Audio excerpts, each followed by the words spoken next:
पंजाब के संगरूर शहर के एक स्कूल में हमारे सब्सक्राइबर वीर भाई और उनकी पत्नी Deepali as a teacher posted हैं। एक शाम जब वीर स्कूल खत्म होने के बाद वापस अपनी पत्नी के साथ घर लौट रहे थे, तभी रास्ते में उनकी पत्नी ने बोला कि यार वीर, आजकल ना जब मैं अपने कमरे में रात को सोती हूँ तो जो हमारा बेड है उस बेड के एक कोने से मुझे बहुत ही गंदी स्मेल आती है। मैं बहुत अनकंफर्टेबल फील करने लगती हूँ। वीर ने गौर से दीपाली की बात सुनी और उस सिचुएशन को ये बोलते हुए टाल दिया कि हमारे बाथरूम के पीछे जो नाला है वो काफी दिनों से साफ नहीं हुआ है, हो सकता है उसकी स्मेल तुझे आती होगी। पर दीपाली को बहुत अच्छे से पता था कि ये कोई नाले की स्मेल नहीं थी। अब यहाँ वीर स्कूल में पढ़ाने के साथ साथ घर पर ट्यूशन भी दिया करते थे बच्चों को। और इसी दौरान एक दिन जब कुछ बच्चे इनके पास ट्यूशन पढ़ने आए थे, उनमें से एक बच्चा बोलता है वीर को कि सर मुझे ना प्यास लगी है। तब वीर ने बोला कि एक काम करो, किचन में तुम्हारी मैम खड़ी हैं, जाके उनसे पानी ले लो। अब ये बच्चा अपनी जगह से उठ के किचन की ओर जाने लगा और कुछ सेकंड के बाद ही एकदम जोर से चीखते हुए वापस वीर की तरफ आने लगता है। अब इसी पॉइंट से वीर और दीपाली के साथ जो कुछ भी हुआ ना भाई, वो सब कुछ पढ़ने के बाद आज पहली बार मेरे अंदर भी ठंडी लहर दौड़ गई एकदम। एक पॉइंट ऐसा भी आया वीर और दीपाली की लाइफ में जब उनको अपने टीचर की नौकरी छोड़नी पड़ी। और आगे जो कुछ भी हुआ उसे जानने के बाद मुझे यही लगा कि सबके पास एक ऑल्टरनेट सोर्स जरूर होना चाहिए जो आपको फाइनेंशियली थोड़ा सपोर्ट कर सके। रिसेंटली मैंने एक वीडियो देखी जिसमें एक क्रिएटर फाइनेंशियल फ्रीडम अचीव करने को लेके कुछ इंटरेस्टिंग आइडियाज शेयर कर रहा था। अगर वो आइडियाज इंप्लीमेंट करके हम अपने एक्स्ट्रा खर्चे की सरदर्दी को थोड़ा सा कम कर सकें तो उसमें कोई बुराई नहीं है। और आप भी वो वीडियो पिन कमेंट में दिए गए लिंक पर क्लिक करके देख सकते हैं। पर आगे कोई भी स्टेप लेने से पहले अपना प्रॉपर रिसर्च और मार्केट एनालिसिस जरूर कर लेना। फिलहाल आप वीडियो में वीर भाई द्वारा शेयर किए गए ईमेल का स्क्रीनशॉट देख सकते हैं। अभी साल 2015 में एक बार पीछे चलते हैं। वीर और दीपाली संगरूर के उस स्कूल में एज अ टीचर पोस्टेड थे। दोनों वहीं पर रिलेशनशिप में आते हैं और 2 साल के रिलेशनशिप के बाद 2017 जनवरी में इनकी शादी हो जाती है। अगले 3 महीने तक सब कुछ बहुत अच्छा चला, पर उसके बाद आता है अप्रैल 2017 का टाइम। दीपाली को यहाँ पर धीरे धीरे अपने घर के अंदर कुछ नेगेटिविटी फील होनी स्टार्ट हो गई। ये दीप को बोलती है कि दीप, मेरे को ना कुछ अच्छा नहीं लग रहा है, मुझे हर समय अपने आसपास किसी की प्रेजेंस फील होती है। पर यहाँ दीप को लगता है कि शायद जो इनकी अभी अभी शादी हुई है और स्कूल का जो वर्कलोड है, तो ये फैमिली और वर्क में ऐसे बैलेंस नहीं कर पा रही है, तो मे बी उसकी वजह से इससे थकान वगैरह हो जाती होगी। पर एक दफा जब स्कूल खत्म होने के बाद शाम को ये लोग वापस घर लौट रहे थे, तब दीपाली बोलती है वीर से कि यार कल रात को जब मैं बेड पर सोई थी, तब ना जिधर मेरा पैर था उस वाले कोने से एक बहुत ही गंदी स्मेल आ रही थी। तू सो गया था तो मैंने तुझे जगाया नहीं। धीरे धीरे वो स्मेल मेरे पैर से होते हुए सर के पास से आने लगी। जब मुझसे बर्दाश्त नहीं हुआ तो मैं बेड से उतर के टॉयलेट में गई और टॉयलेट से आने के बाद जब मैं वापस अपने बेड पर लेटी, तब ना मैंने अपने चेहरे पर एक गीला हाथ फील किया। मैंने तुझे उठाने की कोशिश की पर तू बहुत ज्यादा नींद में था। अब जैसे ही वीर ने ये सारी बातें सुनी, वो डर गया। इस बार इसे समझ नहीं आ रहा था कि ये क्या हो रहा है दीपाली के साथ। अब ये चीजें डेली बेसिस पे होने लगी। वीर की वाइफ रोज रोज कंप्लेन करती है कि ऐसा हो रहा है मेरे साथ। अब वीर बताते हैं कि कोई और होता तो मुझे लगता है कि शायद ये ड्रामा कर रहा है, पर मेरी वाइफ कंप्लेन करती है और कंप्लेन करने के टाइम उसके चेहरे का जो भाव था वो मैं देख पा रहा था कि बहुत सीरियस होकर बात कर रही है मेरे से। अब वीर यहाँ पर इस प्रॉब्लम से निकलने का रास्ता ढूंढने लगे। पर यहाँ मसला ये था कि इनके वाइफ के साथ जो कुछ भी हो रहा था उसके बारे में वीर ना तो अपने दोस्तों से कुछ शेयर करना चाहते थे, ना ही अपने फैमिली वालों से। इनको लग रहा था कि मेरी बेइज्जती हो जाएगी ऐसे मैं बताऊंगा तो ये भाई साहब क्या करते हैं कि अपने मोबाइल पर ही ऐसे ऑनलाइन सर्च करने लगे कि कोई इन सब चीजों से ठीक करने वाले बाबा इनको मिल जाए। और ऐसा करते करते इनको 4 दिन बीत जाते हैं। अब 5वें दिन वीर बताते हैं कि जब रात को खाना खा के हम लोग लेटे तो मैं वहीं अपना सर्च करने लगा कि कोई मिल जाए बाबा वगैरह, और ऐसे सर्च करते करते मैं सो गया। और इसी दौरान रात के करीब 11:15 बजे मेरी नींद खुलती है और मैंने देखा कि भाई जो मेरी वाइफ है ना दीपाली, वो मेरे छाती पर बैठी हुई है। उसके बाल थोड़े थोड़े आंखों पर आ रहे थे। अब वीर को ये देख के लगा कि उसकी वाइफ शायद थोड़ा रोमांटिक हो रही है और इसने दीपाली के कंधे पे हाथ रखा। अब हाथ रखते ही दीपाली अपना बाल पीछे करती है और वीर यहाँ देखता है कि उसकी आंखें एकदम लाल हो रखी है और ना बहुत भयानक तरीके से वीर को घूरे जा रही थी।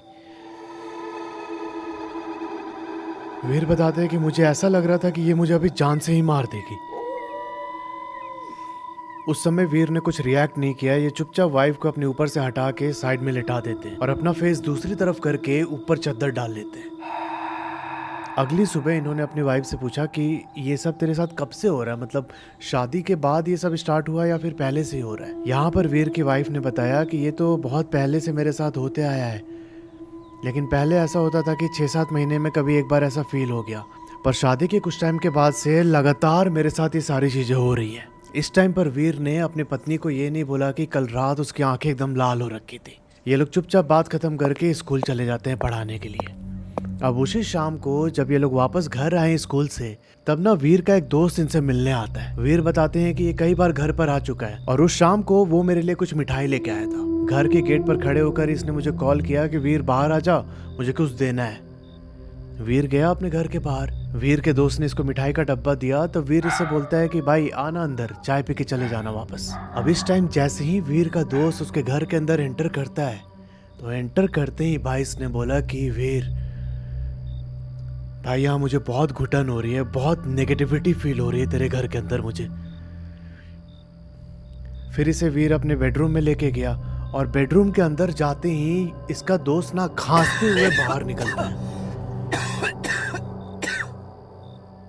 बोलता है कि भाई तुम लोग के अलावा कोई और भी रह रहा है क्या इस घर में। भाई साहब ये लाइन सुन के ना वीर के एकदम रोंगटे खड़े हो गए, पर वीर अभी भी नहीं चाहता था कि अपनी वाइफ के बारे में दोस्त से डिस्कस करे। तब वीर ने ये बोला अपने दोस्त को कि भाई मुझे भी ऐसा ना कुछ यहाँ पे फील होता है कि कुछ तो नेगेटिविटी है इधर, तुझे किसी बाबा के बारे में पता है क्या। तब वीर के दोस्त ने बताया कि अमरगढ़ नाम की एक जगह पड़ती है, वहीं पर एक मौलवी बाबा बैठते हैं, तुम उनके पास जाके इसके बारे में बात करो। अब जब स्कूल की अगली छुट्टी पड़ी तब वीर अपनी पत्नी को लेके उस मौलवी बाबा के पास पहुंचता है। तब उस मौलवी ने दीपाली को देखते ही बोल दिया कि इस पर तो एक लड़की की आत्मा का साया है। फिर उन्होंने वीर को साइड में ले जाके एक तावीज दी।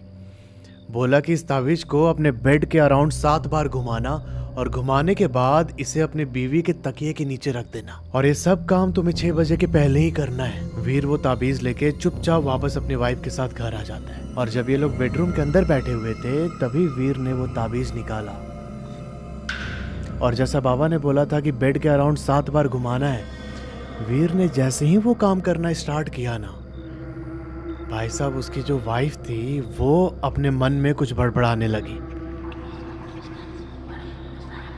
और जब वीर ने एक बार वो ताबीज घुमाई तब उसकी वाइफ बहुत एग्रेसिव हो जाती है। यहाँ पे एकदम गुस्से में वीर की तरफ देखते हुए उसे गालियां भी देने लगी।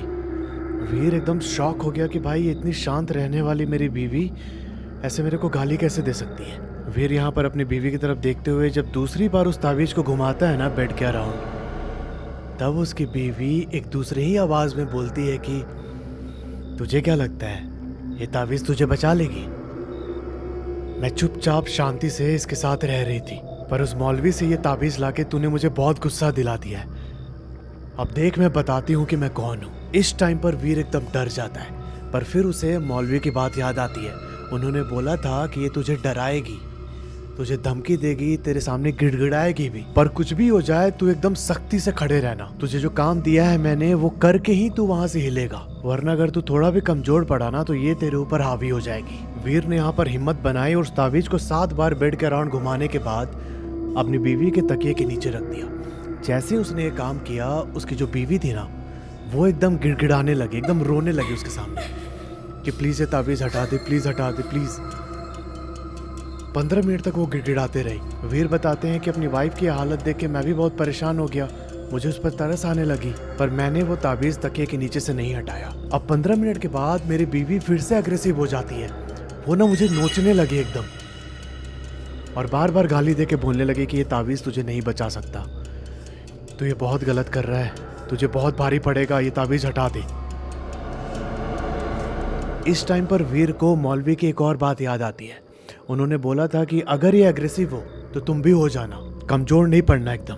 अब जब दीपाली बहुत ज्यादा ही एग्रेसिव होने लगी तब वीर ने उसे 2 थप्पड़ मार दिए। थप्पड़ लगने के बाद वो चुपचाप एक कोने में जाके बैठ जाती है। कोने में बैठकर अपना सर नीचे करके ऐसे ही कुछ बड़बड़ाने लगी। वीर बताते हैं कि मुझे भी उसकी हालत देख के एकदम रोना आ रहा था, पर मैंने जैसे तैसे खुद को कंट्रोल किया। अब वो रात हमने बहुत मुश्किल से निकाली।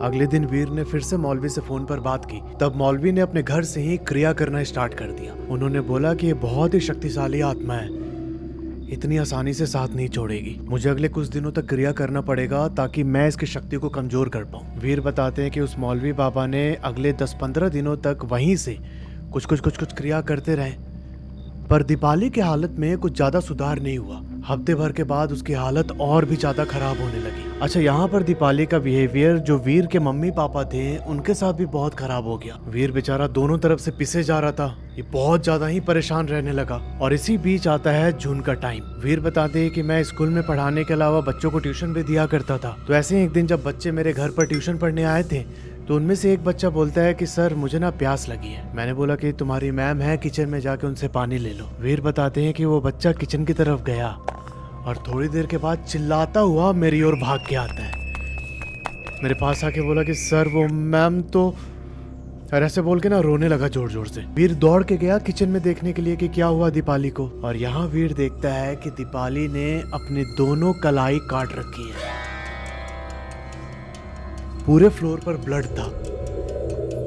वीर यहाँ पर बहुत घबरा जाता है। ये दौड़ के बाहर आया और बच्चों को बोला कि अभी छुट्टी हो गई, तुम लोग अपने अपने घर जाओ। ऐसा बोलने के बाद वीर ने अपने एक जान पहचान के डॉक्टर को कॉल किया।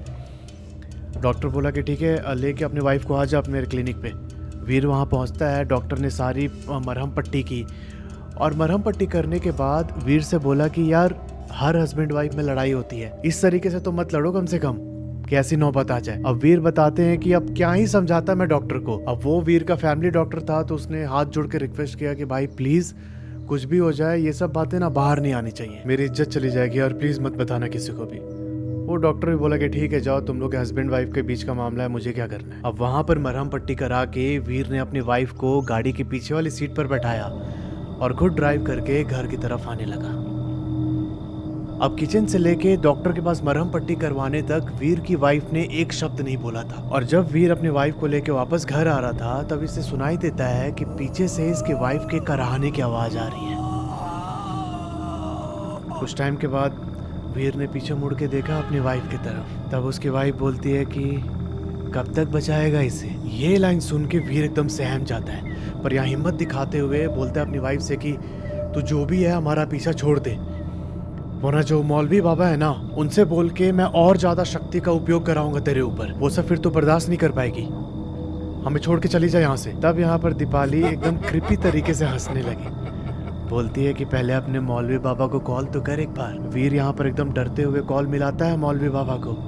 तब उधर से उनकी वाइफ फोन उठाती है। वीर ने बोला कि मुझे वो मौलवी बाबा से बात करवाइए। अब यहाँ पर जो मौलवी की वाइफ थी ना, उसने बोला कि उनको तो कल रात में ही जीभ के अंदर लकवा मार गया है, वो कुछ भी बोल नहीं पा रहे हैं, वो आपका ही काम कर रहे थे पर इन पर किसी शक्ति ने प्रहार कर दिया। अब ये सुनते ही दीप के हाथ से फोन छूट जाता है। ये फिर से अपनी वाइफ की तरफ घूमता है। तब इसकी वाइफ इस टाइम पे बहुत जोर जोर से हंसने लगती है। वीर बताते हैं कि मेरी इतनी ज्यादा हालत खराब हो गई थी कि रोने के सिवा मुझे कुछ सूझ नहीं रहा था। वीर बताते हैं कि अब अगले दिन हम दोनों ने स्कूल में जाके 7 दिन के लिए छुट्टी की मांग की, पर हमें छुट्टी नहीं दिया गया, जिसके कारण मुझे रिजाइन करना पड़ा। मैं अगले 7-8 दिनों तक पूरे टाइम अपने वाइफ के साथ ही रहता था। और इसी बीच मुझे एक और बाबा के बारे में पता चलता है।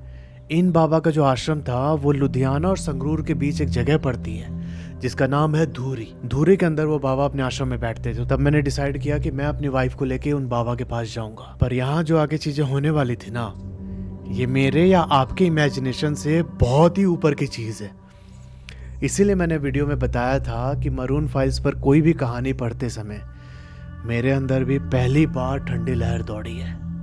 सुनना एकदम ध्यान से क्या होता है। अब जब वीर अपनी पत्नी को लेके उस धूरी वाले बाबा के आश्रम पहुंचते हैं तब बाबा ने वीर को इशारा किया कि कोने में बैठ जाओ। और वीर बताते हैं कि मैं और दीपाली चुपचाप बैठ के बाबा की ओर देखते रहे। बाबा की आंखें बंद थीं और थोड़ी देर के बाद ही उन्होंने बोलना स्टार्ट किया कि ये एक लड़की की आत्मा है जो पिछले 7 साल से तेरी बीवी के साथ रह रही है। जो तेरा ससुराल है ना, उसके पास से एक रेलवे लाइन गुजरती है।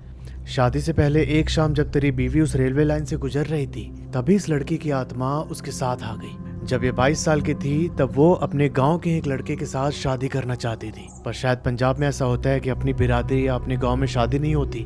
गांव के लोगों ने मना किया, तब उस लड़की ने आके इसी पटरी पर सुसाइड कर लिया था। उसकी शादी की इच्छा अधूरी रह गई। अगर आज वो जिंदा होती तो उसकी उम्र अभी 50 साल हो रही होती। तेरी बीवी के साथ ये 7 साल से रह रही है, पर जैसे ही तुम दोनों ने शादी की वो चीज इस लड़की की आत्मा को बर्दाश्त नहीं हुई बिल्कुल भी, और फिर इसने तेरी बीवी को थोड़ा थोड़ा परेशान करना स्टार्ट किया। पर जब से तू उस मौलवी से ताबीज लेके आया है ना, उसके बाद से ही ये बहुत ज्यादा चिढ़ गई है। ये बहुत शक्तिशाली है, इतनी आसानी से नहीं छोड़ेगी तेरी बीवी को। अभी वो बाबा अपनी बात कंप्लीट ही कर रहे थे कि दीपाली बीच में बोल पड़ी, तू भी अपनी पूरी जोर लगा ले। उस मौलवी ने भी बहुत कोशिश की थी, वही हाल मैं तेरा भी करूंगी। तब यहाँ बाबा अपनी आंखें खोलते हैं और उसकी तरफ देखते हुए बोलते हैं कि तेरे जैसे कितनों को मैंने ठीक कर रखा है, तू अब देखती जब मैं क्या करता हूँ तेरे साथ। यहाँ पर बाबा ने वीर को बोला कि देखो ये बात ऐसी बनेगी नहीं, मुझे तुम दोनों के घर पर जाना पड़ेगा। मतलब संगरूर में वीर के घर पे, और जो इनका ससुराल था जहाँ पर दीपाली के मम्मी पापा रहते थे, उस वाले घर में भी बाबा ने जाने की बात बोली। उन्होंने बोला कि मुझे इन दोनों घरों में जाके पहले हवन करना पड़ेगा, और फिर दोनों घरों की चारों कोने से मिट्टी उठा के, साथ में जो तुम्हारे घर की गेहूं होती है, मिट्टी और गेहूं, वो दोनों चीज मैं अपने साथ लेके आऊंगा। अब इस पूरी बातचीत के 2 दिनों के बाद बाबा वीर के घर आते हैं संगरूर में। घर पर आके इन्होंने हवन किया, और फिर जब मिट्टी और गेहूं उठाया अपने हाथ में, तब उन्होंने वीर से बोला कि बेटा भेज दे इस घर को, यहाँ पर मत रह। मेरे इस क्रिया करने से थोड़ी शांति तो हो जाएगी, पर तुम लोगों की कोई भी बात बनेगी नहीं। तुम कुछ भी करने जाओगे उसमें फेल होते रहोगे, क्योंकि इस घर को 30 साल पहले ही किसी ने एक तांत्रिक से बंधवा कर रखा है,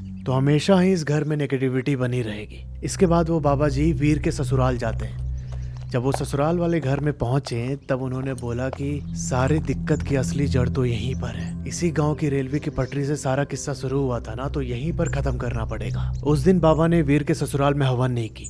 उन्होंने बोला कि मैं 3 दिन के बाद फिर से आऊंगा, और कुछ सामान का लिस्ट बना के वीर को दे दिया। उन्होंने बोला कि 3 दिन बाद आके मैं हवन करूंगा, पर वहां से जाने से पहले उन्होंने दीपाली के हाथ में एक रक्षा कवच बांधा। बोला कि अगले 3 दिनों में वो आत्मा बहुत बार दीपाली को परेशान करने की कोशिश करेगी, पर ये कवच दीपाली को बचा के रखेगा उस आत्मा से। ऐसा बोल के बाबा चले गए, और 3 दिन तक वीर ने उन सारी चीजों को अरेंज किया। 3 दिन के बाद बाबा फिर से वीर के ससुराल आते हैं। अब यहाँ पर वीर के ससुराल वाले भी बैठे हुए थे, और जब बाबा ने हवन स्टार्ट किया, तब इन्होंने बोला उस आत्मा को कि अब तू आ सामने मेरे।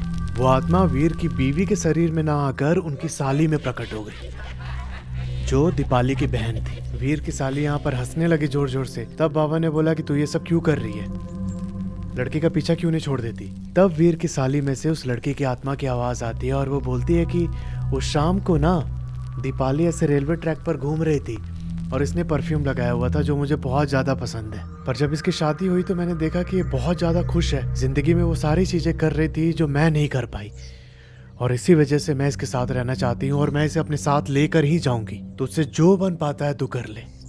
इसने बाबा को एक तरह से चैलेंज किया यहाँ पर बाबा ने बोला कि लड़की को अपने साथ ले जाने की बात तो दूर है, अगर तेरे में हिम्मत है तो उसे तू छू के भी दिखा दे। मेरी बातों को इतनी हल्के में मत लेना। अगर तुझे जानना है कि मैं क्या कर सकता हूँ, तो बस अपनी आंखें बंद करके मेरी ओर देख एक बार। वीर बताते हैं कि मेरी साली ने आंख बंद करके बस 5 सेकंड तक बाबा जी की तरफ मुंह किया अपना, और 5 सेकंड के बाद ही अपनी आंखें खोलती है और जोर जोर से चिल्ला चिल्ला के रोने लगी। बोलते हैं कि मेरे साथ ऐसा मत करो, मुझे बख्श दो। एकदम गिड़गिड़ाने लगी, माफी मांगने लगी बाबा से। वो बाबा बोलते हैं कि इन सबको छोड़ के तू चली जा वापस। तब वो आत्मा बोलती है कि तुम जैसा बोलोगे मैं वैसा करूंगी, और ऐसा बोल के ना वो एकदम चुप हो जाती है। कुछ सेकंड के साइलेंस के बाद उसने फिर से बोला कि मुझे नहीं पता था कि तुम्हारे पास ऐसी शक्तियां हैं जो मुझे कच्चा चबा जाएंगी। चलो मैं तो इसे छोड़ के चली जाऊंगी, पर जो मेरे पीछे खड़े हैं उनको कैसे तुम मनाओगे? वो तो कहीं भी नहीं जाने वाले यहाँ से। मैं भी यहाँ पर अकेले नहीं रहती हूँ, मेरे साथ 17 और भी हैं मेरे जैसे। तब बाबा को यहाँ पे एकदम शॉक लगा। वो ध्यान में जाके ऐसे चेक करते हैं कि और कौन कौन सी शक्तियां हैं इसके साथ। और फिर जो बाबा ने बताया ना, वो सब सुन के भाई वीर के एकदम रोंगटे खड़े हो गए।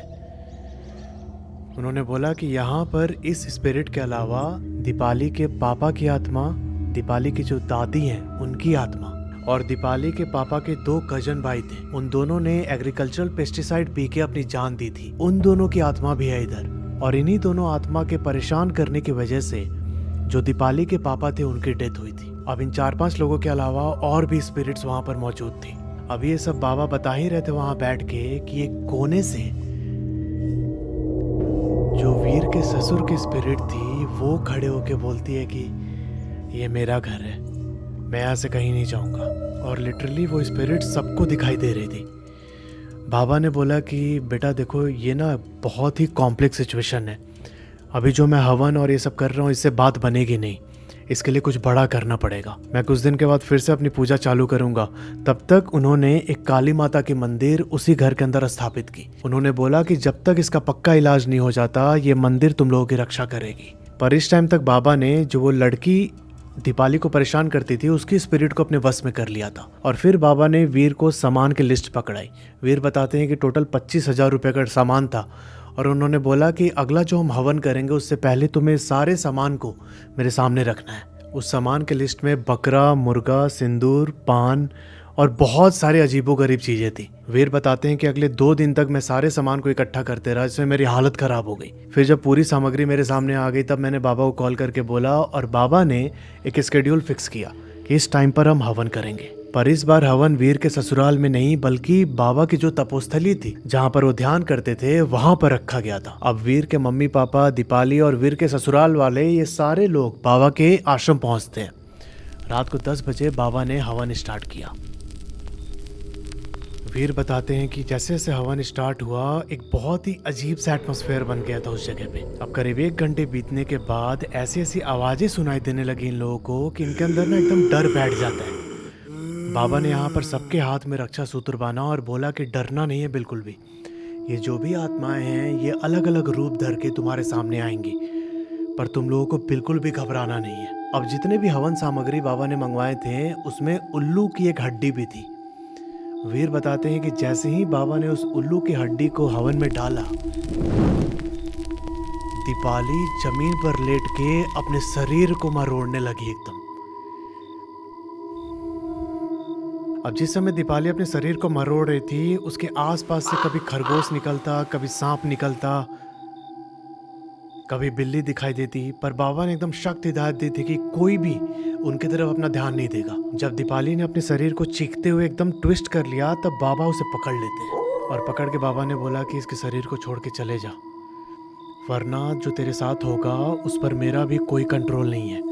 तो सोच नहीं सकती कि मैं क्या क्या कर सकता हूँ। पर वो जो भी स्पिरिट थी, वो दीपाली के शरीर को छोड़ने के लिए तैयार ही नहीं हो रही है। तब यहाँ पर बाबा ने इनके पीछे जो शक्तियाँ खड़ी थी, उन शक्तियों को दीपाली के शरीर के ऊपर छोड़ दिया। दीपाली यहाँ पर एकदम जोर जोर से चीखने लगी कि नहीं नहीं नहीं, मुझे छोड़ दो, मुझे छोड़ दो, मुझे मत मारो।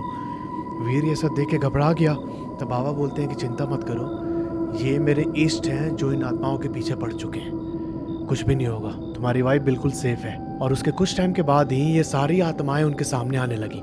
सामने आके बोल रही थी कि मुझे हमारा खाना दे दो, हम यहाँ से चले जाएंगे, हमें नहीं पता था कि इतनी शक्तिशाली चीज तुम्हारे पास है। तब बाबा ने अपने सेवक से बोला कि ये जो भी सामान यहाँ बिखरा पड़ा है, जिसकी लिस्ट बनवाई थी इन्होंने, उन सामान को उठा लो। बाबा के सेवक ने सारे सामान को बटोर लिया और वीर से बाबा ने बोला कि इस सामान को ले जाके शमशान में एक जगह बताई थी, उस जगह पर ही रखना है तुझे, और तुझे ही रखना है, कोई और नहीं रखेगा। और जब तू सामान रखने के बाद वहां से वापस लौट रहा होगा ना, तो कुछ भी हो जाए, तुझे पीछे मुड़ के नहीं देखना है। रात के 2 बजे उन सारे सामान को लेके वीर बाबा के सेवक के साथ उस शमशान घाट पहुंचता है। वहां पर जो बाबा ने जगह बताई थी, वहां उस सारे सामान को रखा और रख के वापस अपनी गाड़ी की ओर आने लगा। वीर बताते हैं कि जब मैं गाड़ी की तरफ आ रहा था, तब पीछे उस सामान के पास से मुझे किसी के सिसकी भरने की आवाज सुनाई दी। पहले तो वो एक सिसकी थी, पर जैसे जैसे मैं उस सामान से दूर जा रहा था, वो सिसकी एकदम चीख में बदलने लगी। वो जो भी चीज थी, वो मेरे वाइफ की आवाज में रोने लगी। पर सेवक ने मेरा हाथ पकड़ा हुआ था। वो सीधा लेके मुझे अपने गाड़ी तक आया और बोला कि पीछे मुड़ के मत देखना, कुछ भी हो जाए। और वहां से मैं गाड़ी स्टार्ट करके सुबह 5 बजे बाबा के आश्रम पहुंचा। जब मैं वापस आश्रम आया तो बाबा अपने ध्यान में बैठे हुए थे। कुछ देर के बाद उनका ध्यान खुला और उन्होंने बोला कि अब तुम्हें कोई भी चीज परेशान नहीं करेगी, मैंने इसका समाधान कर दिया है, पर तुम्हें वो घर बदलना होगा, तुम वहां पे रह नहीं सकते। पर यहाँ पर फिर वीर ने बाबा से पूछा कि बाबा, वो आत्मा तो हमें छोड़ के चली गई है ना, तो घर ऐसे बदलने की क्या जरूरत है। तब बाबा ने बताया कि जो तुम्हारा घर है ना, उस घर में जो पहले रहता था, उससे तुम्हारे पुराने पड़ोसी बहुत ज्यादा जलते थे। अब इस चक्कर में उन लोगों ने घर के आसपास बहुत सारे ब्लैक मैजिक कर रखे हैं, जिसकी नेगेटिविटी तुम्हें परेशान करेगी हमेशा। तो अच्छा होगा कि तुम लोग घर चेंज कर दो। अब वीर ने यहाँ पर बाबा की बात मानते हुए अगले 6 दिन के अंदर अपना घर चेंज कर लिया। वीर बताते हैं कि अब मैं बहुत खुश हूँ, हमारी बहुत तरक्की हो रही है और हमारे घर के अंदर जो भी नेगेटिविटी थी, वो सब दूर हो चुकी है बिल्कुल। तो यार ये थी पूरी कहानी। अगर आपके जानने में भी ऐसी कोई घटना हुई है तो नीचे जो ईमेल आईडी आ रहा है उस पर अपनी कहानी मुझे भेज सकते हैं। मिलते हैं आपसे अगले वीडियो में, तब तक के लिए अपना ध्यान रखो और हर हर महादेव।